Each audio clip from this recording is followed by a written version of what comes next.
ಒಬ್ಬ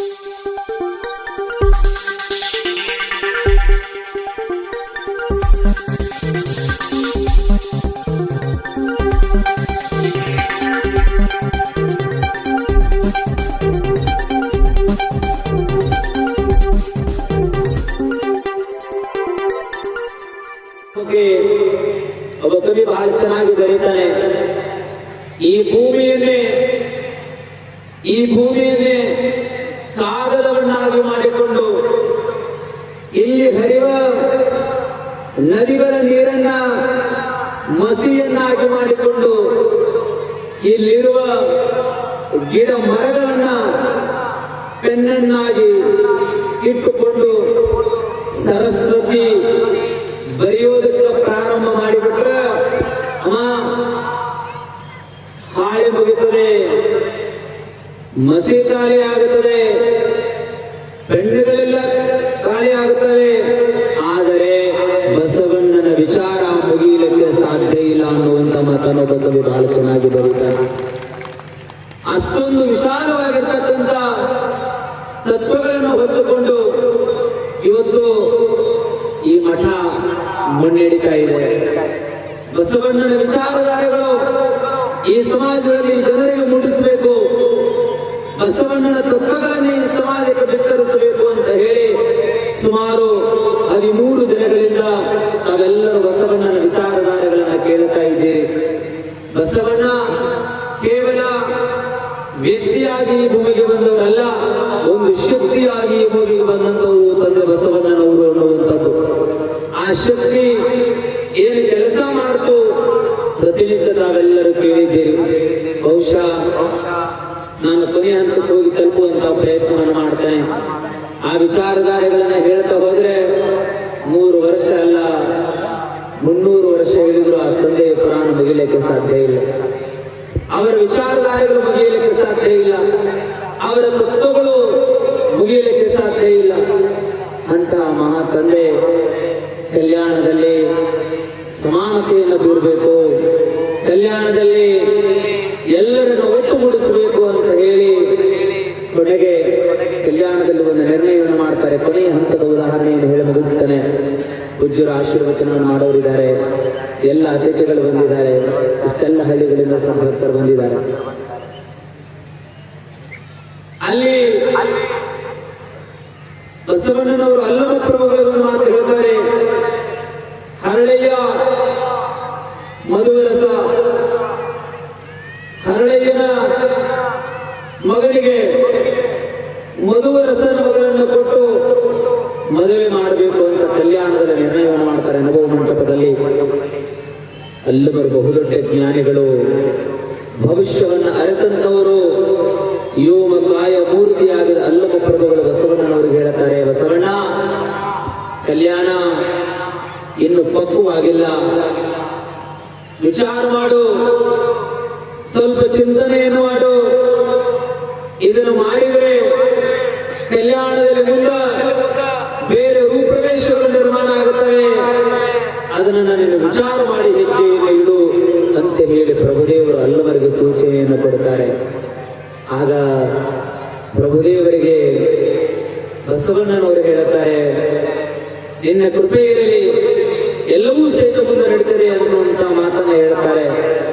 ಅಲ್ಲಮ ಪ್ರಭುಗಳು ಹೇಳುತ್ತಾರೆ, ಆಯ್ತು ನಿನ್ನ ಮಾತಿನಂತೆ ಆಗಲಿ ಅಂತ ಹೇಳಿ ಅಲ್ಲಮ ಪ್ರಭುಗಳು ಬಸವಣ್ಣನವರಿಗೆ ಹೇಳುತ್ತಾರೆ, ಇನ್ನು ನೆನಪಿಟ್ಟುಕೋ, ಕಲ್ಯಾಣ ಪಕ್ವವಾಗಬೇಕು ಅಂತಂದ್ರೆ ಇನ್ನೂ ಸಮಯ ತೆಗೆದುಕೊಳ್ಳುತ್ತದೆ, ಇನ್ನೂ ನೀನು ವಿಚಾರವನ್ನು ಮಾಡು, ನಾನು ಹೊರಡುವೆ ಶ್ರೀಶೈಲದ ಕಡೆಗೆ ಅಂತ ಹೇಳಿ ಬಸವಣ್ಣನವರಿಗೆ ಮುಂಬರುವ ಭವಿಷ್ಯವನ್ನು ಹೇಳುತ್ತಾರೆ.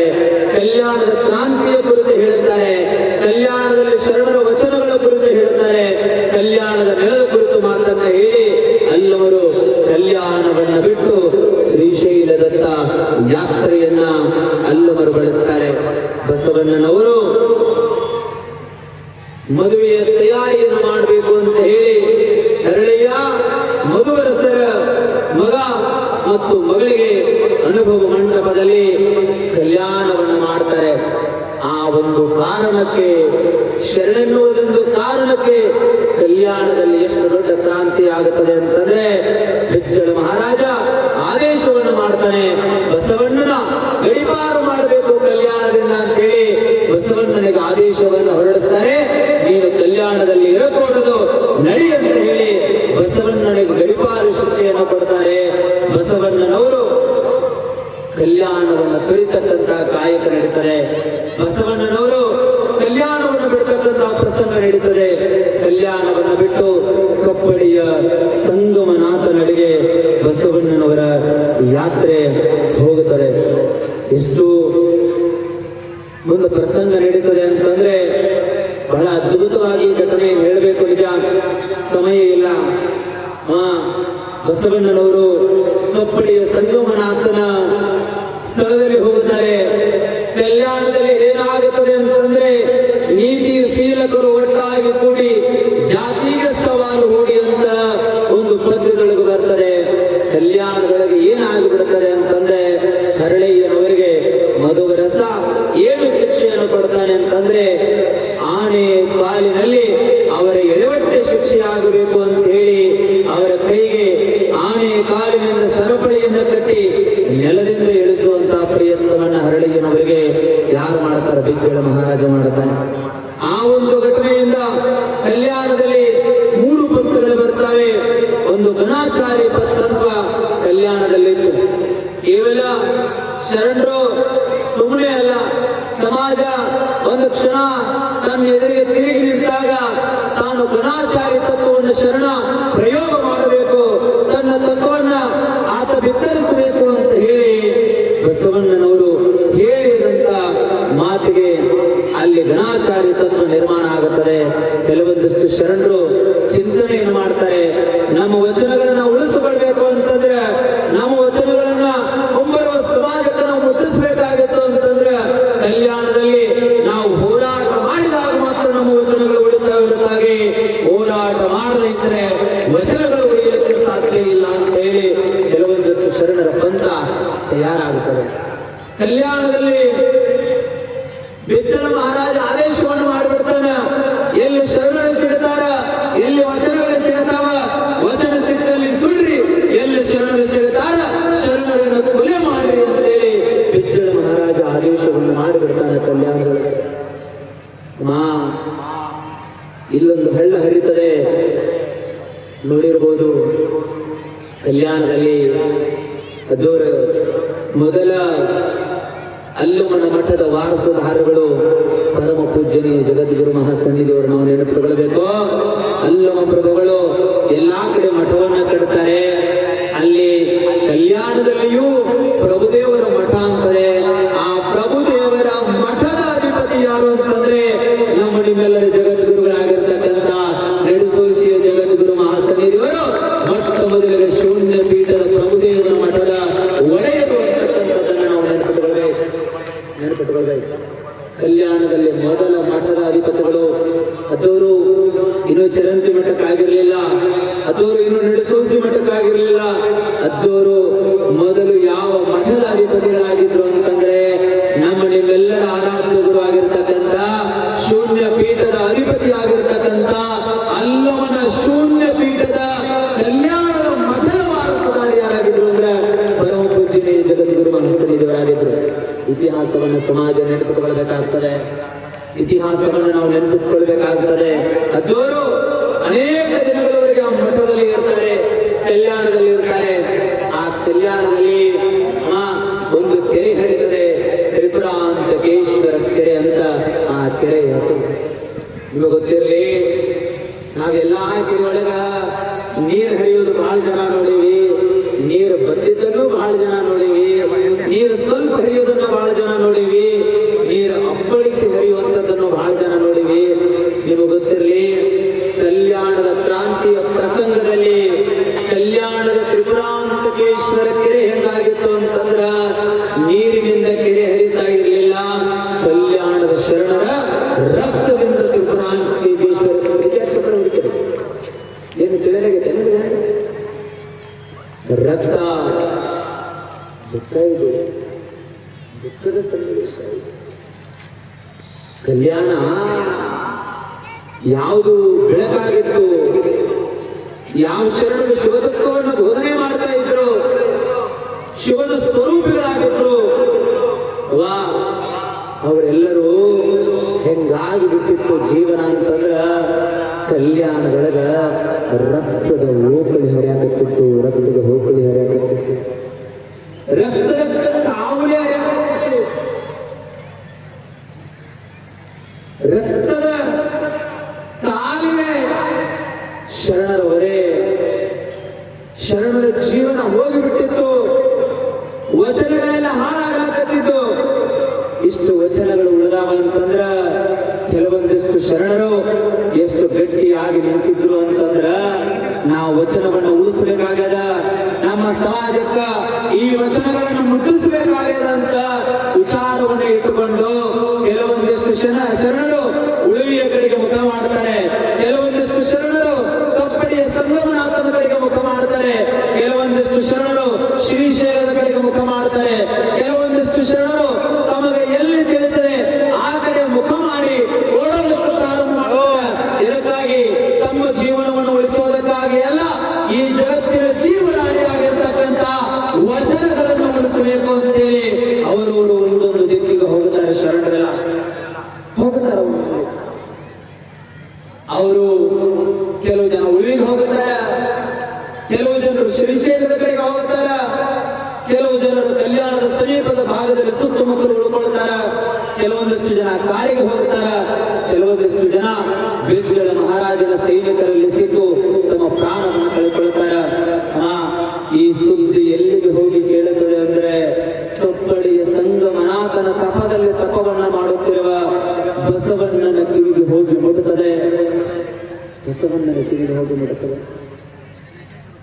ಬಸವ ತಂದೆಯ ಆಪ್ತ ಕಾರ್ಯದರ್ಶಿ ಆಗಿರ್ತಕ್ಕಂಥ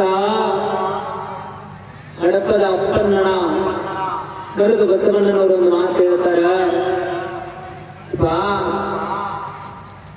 ನೀರಾಂಬಿಕೆ ಎಲ್ಲದ ನೋಡಂಗಿಡಿಸದ ನನಗ, ಹೋಗಿ ಕರ್ಕೊಂಡು ಬಾ ಅಂತಾರ. ತಾಯಿ ನೀರಾಂಬಿಕೆ ಎಲ್ಲಿ ಕುಳಿತುಕೊಂಡಿದ್ಲು ಅಂದ್ರ ತಂಗಡಗಿಯ ನದಿಯೊಳಗಡೆ, ನದಿಯ ಪಕ್ಕದಲ್ಲಿ ನೀಲಾಂಬಿಕೆ ತಾಯಿ ಅಂಗೈಯಲ್ಲಿ ಲಿಂಗಯ್ಯನ ನಡೆದು ನೋಡಾದಕ್ಕೆ ಲಿಂಗಯ್ಯನನ್ನು ನೋಡ್ತಾ ನೋಡ್ತಾ ತಪಸ್ಸಿಗೆ ಕುಳಿತುಕೊಂಡಿದ್ಲು. ಹೋಗಿ ಹಡಪದ ಅಪ್ಪಣ್ಣ ಆ ತಾಯಿಗೆ ಹೇಳ್ತಾನವ, ಬಸವ ತಂದೆ ನಿಮ್ಮನ್ನ ನೋಡ್ಬೇಕನ್ಸಕತ್ತೈತಂತ, ನಿಮ್ಮನ್ನ ನೋಡ್ತಾರಂತ, ನಿಮ್ಮನ್ನ ಕರ್ಕೊಂಡು ಬಾ ಅಂತ ಹೇಳ್ಯಾರ, ನಡ್ರಿ ಹೋಗೋಣ ಕಪ್ಪಡಿಯ ಸಂಗಮನಾಥಗ ಅಂದ್ರ ತಾಯಿಯಲ್ಲಿ ವೈರಾಗ್ಯ ಎಷ್ಟಿತ್ತು ಅಂದ್ರ ತಾಯಿ ನೀಲಾಂಬಿಕೆ ಹೇಳ್ತಾಳ, ನೋಡಪ್ಪ ಅಲ್ಲಿದ್ದ ಸಂಗಯ್ಯ ಇಲ್ಲಿಲ್ಲವೇನು, ಅಲ್ಲಿದ್ದ ಸಂಗಯ್ಯ ಇಲ್ಲಿ ಇಲ್ಲೇನು, ಅಲ್ಲಿದ್ದ ಸಂಗಯ್ಯನು ಅವನ, ಇಲ್ಲಿದ್ದ ಸಂಗಯ್ಯನು ಇವನ, ಇದೇ ಸಂಗಯ್ಯನನ್ನ ನಾನು ನೋಡುತ್ತೇನೆ ಅಂತ ತಾಯಿ ಲಿಂಗವನ್ನ ನೋಡ್ತಾ ನೋಡ್ತಾ ತನ್ನ ಪ್ರಾಣ ಪಕ್ಷಿಯನ್ನ ಭಗವಂತನ ಕಡೆಗೆ ಅರ್ಪಣೆ ಮಾಡುತ್ತಾಳೆ ತಾಯಿ ನೀಲಮ್ಮ. ಈ ವಿಷಯ ಹಡಪದ ಅಪ್ಪಣ್ಣ ಹೋಗಿ ಬಸವಣ್ಣನವರಿಗೆ ಹೇಳಬೇಕು ಅನ್ನೋದಷ್ಟೇ ತರ. ಸ್ವಾಮಿ ಎಲ್ಲವನ್ನ ಅರ್ಥ ಮಾಡಿಕೊಂಡಿದ್ದ ಬಸವಣ್ಣ, ಎಲ್ಲವನ್ನ ತಿಳ್ಕೊಂಡಿದ್ದ, ಭವಿಷ್ಯ ಗೊತ್ತಾಗಿತ್ತು, ಮುಂದಾಗೋದು ಗೊತ್ತಾಗಿತ್ತು, ಹಿಂದಾಗಿದ್ದು ಗೊತ್ತಾಗಿತ್ತು, ಈಗೇನು ನಡೆಯಾಕತ್ತೈತಿ ಅಂತ ಗೊತ್ತಾಗಿತ್ತು. ಬಸವಣ್ಣನಿಗೆ ಗೊತ್ತಾಯ್ತು ತಾಯಿ ನೀಲಮ್ಮ ತನ್ನ ಪ್ರಾಣವನ್ನು ಭಗವಂತನಿಗೆ ಅರ್ಪಣೆ ಮಾಡ್ಯಾಳ ಅಂತ ಹೇಳಿ ಬಸವಣ್ಣನವರು ಸಂಗಮನಾಥನಿಗೆ ಹೇಳ್ತಾರ, ಅತ್ತ ಕಲ್ಯಾಣದೊಳಗ ರಕ್ತದ ಕಾವಲಿ ಹರಿಯಾಕತ್ತದ, ಅಲ್ಲಿ ಶರಣರೆಲ್ಲ ಸಂಗಮನಾಥನನ್ನು ಕೂಗಾಕತ್ತಾರ, ಬಸವಣ್ಣ ಅಂತ ಕೈ ಮಾಡಿ ಕರೆಯಾಕತ್ತಾರ. ಯಪ್ಪ ಓ ಸಂಗಮನಾಥ, ಓ ಸಂಗಮನಾಥ. ಸಂಗಮನಾಥಿಗೆ ಬಸವಣ್ಣ ಹೇಳ್ತಾನ, ಯಪ್ಪ ನನ್ನ ಶರಣ ಬಳಗವೆಲ್ಲ ರಕ್ತದ ಕಾವಲಿಯಾಗಿ ಕಲ್ಯಾಣದೊಳಗೆ ಹರಿಯಾಕತ್ತದ, ಯಪ್ಪ ಈ ಜೀವ ನಿನ್ನ ಕೈಗೆ ಬರುತ್ತದೆ ಅಂತ ಹೇಳಿ ಬಸವಣ್ಣ ಸಂಗಮನಾಥನನ್ನ ನೋಡ್ತಾ ನೋಡ್ತಾ ತನ್ನ ಅಂಗೈಯಲ್ಲಿ ಲಿಂಗಯ್ಯನನ್ನು ಹಿಡಿದುಕೊಂಡು ಸಂಗಮನಾಥನನ್ನು ನೋಡ್ತಾ ನೋಡ್ತಾ ತನ್ನ ಪ್ರಾಣವನ್ನು ಸಂಗಮನಾಥನಿಗೆ ಅರ್ಪಣೆ ಮಾಡ್ತಾನೆ. ಬಸವಣ್ಣ ಅರ್ಪಣೆಯನ್ನು ಮಾಡ್ತಾನೆ. ತನ್ನ ಪ್ರಾಣವನ್ನ ಲಿಂಗಯ್ಯನನ್ನು ನೋಡ್ತಾ, ಅಂಗೈಯಲ್ಲಿದ್ದ ಲಿಂಗಯ್ಯನನ್ನು ನೋಡ್ತಾ ತನ್ನ ಪ್ರಾಣವನ್ನ, ಪ್ರಾಣ ಪಕ್ಷಿಯನ್ನ ಲಿಂಗದೊಳಗಡೆ ಐಕ್ಯ ಮಾಡ್ತಾನೆ ಬಸವಣ್ಣ. ಅದೇ ಇವತ್ತಿನ ಕೂಡಲ ಸಂಗಮದ ಐಕ್ಯ ಮಂಟಪವೇ ಬಸವಣ್ಣನ ಕೊನೆಯ ತಪಸ್ಸಿನದ ನೆಲ ನೆಲ ನೆಲ ಅಂತ ಮಹಾತಂದೆ ಬಸವಣ್ಣ ಭಗವಂತನಲ್ಲಿ ಒಂದಾಗುತ್ತಾರೆ ಅನ್ನುವಂಥದ್ದನ್ನ ಈ ಸಂದರ್ಭದಲ್ಲಿ ಹೇಳಿ ಕಾಯಿ ತಗೊಂಡು ಬರ್ಪಟ್ಟ ಆ ತಂದೆ ಭಗವಂತನಲ್ಲಿ ಒಂದಾಗುತ್ತಾರೆ ಅನ್ನುವಂಥದ್ದನ್ನ ಈ ಸಂದರ್ಭದಲ್ಲಿ ಹೇಳಿ, ಭಗವಂತ